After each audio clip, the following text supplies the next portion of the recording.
Hello friends ఎలా ఉన్నారు? ఇది జొన్నలో వచ్చేసరికి మూడో వీడియో అండి. మనం ఆల్రెడీ 2 వీడియోస్ అనేది చేసాము.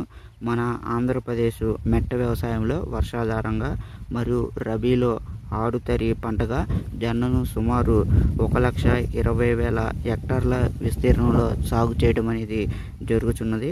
జొన్న పంటను రొట్టె కొరకు అలానే సాగు చేసుకోవచ్చును. ఈ పంటను మన రాష్ట్రంలో ప్రధానంగా గుంటూరు, అలానే వర్షం పడిన అనంతపూరు, కర్నూలు, అలానే వ్యవసాయదార ఏదైతే పశువులకి దానాగా ఉపయోగిస్తుందో మెట్ట ప్రాంతాల్లో లేదా తక్కువ వర్ష ప్రాంతాల్లో నమోదయ్యే ప్రాంతాల్లో జొన్నను అత్యధికంగా పండించడం జరుగుతుంది.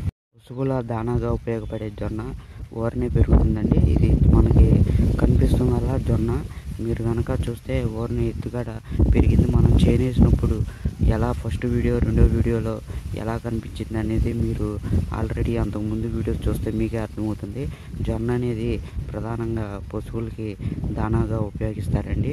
మన కోస్తాలో కానీ రాయలసీమ ప్రాంతాల్లో ఈ జొన్నను ఇదే జొన్న మనం ఈ వీడియోలో చూపించడానికి తర్వాత ఇది కోసుకొని పశువులకి దానాగా ఉపయోగించడం జరుగుతుంది.